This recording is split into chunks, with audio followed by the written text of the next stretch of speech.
Et le temps pour nous de retrouver Alexandre Lequéré pour le plus de l'info. La légalisation du cannabis s'invite dans la campagne des primaires. Et oui, des primaires de la droite mais aussi de la gauche. Il en sera peut-être question demain lors du débat télévisé entre tous les candidats à l'investiture de la droite. Le cannabis est un des thèmes de campagne de Nathalie Kosciusko-Morizet alias NKM.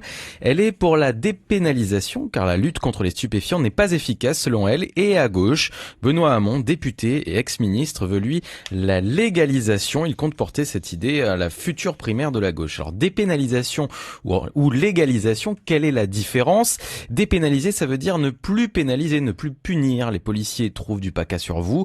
Aujourd'hui, c'est une infraction. Vous risquez jusqu'à 10 ans de prison. S'il y a une dépénalisation, donc avoir de la marijuana, ce sera autorisé. Mais attention, le trafic et la vente seront toujours strictement interdits. La légalisation, c'est rendre légal ce qui ne l'était pas. On prend le problème dans sa globalité. Ça ne veut pas dire que le paca est disponible partout tout le temps, mais tout est contrôlé par l'État, de la production à la consommation, et c'est taxé, évidemment. Le contrôle du paca, il en est aussi question au Fénois. On se souvient de 2010, à l'Assemblée de la Polynésie, Oscar Temaru avait évoqué le paca lolo en des termes qui ont parfois été déformés. Il a parlé à l'époque d'un usage autorisé pour les touristes, uniquement les touristes. On pouvait imaginer des sortes de coffee shop, un peu comme ce qu'il y a à Amsterdam, uniquement pour les visiteurs, un peu ce qu'il souhaite également pour les casinos finalement. Il a été vivement critiqué par les autonomistes à l'époque. Alors la question divise au sein même des partis politiques, alors que de plus en plus de gens consomment du paca partout dans le monde et que la lutte contre les trafiquants de drogue s'avère inefficace. Aujourd'hui, les affaires de détention, de consommation, de revente du paca sont très importantes. Elles concentrent les moyens des policiers, des gendarmes, des magistrats, ensuite des surveillants pénitentiaires, alors que le paca lolo, il pousse très bien et partout.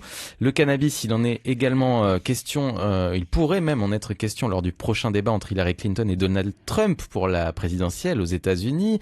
Et y aura-t-il une législation fédérale sur la marijuana? C'est toute la question. Aujourd'hui, fumer un joint est autorisé dans plus de la moitié des États américain, que ce soit pour un usage thérapeutique comme en Californie ou même récréatif, de loisirs, donc au Colorado. Le continent américain est en pointe. On parle souvent de l'Uruguay comme de modèle, ce pays coincé entre le Brésil et l'Argentine. Il a légiféré, et c'est la légalisation depuis 2013. L'État contrôle la production, la distribution, la consommation. Un Uruguayen peut cultiver jusqu'à 6 plants de cannabis chez lui et c'est ensuite vendu en pharmacie. Eh oui, c'est dans les pharmacies qu'on s'en procure. Il faut donc maintenant voir les effets sur le long terme sur la consommation mais aussi sur le trafic. Est-ce que ça fait baisser le trafic? Pas forcément. Ça prendra des années, mais ça vaut le coup d'y penser, Mathéo. Merci beaucoup Alexandre Lequéré. On se retrouve tout à l'heure 7h30. L'invité café Régis Plichard.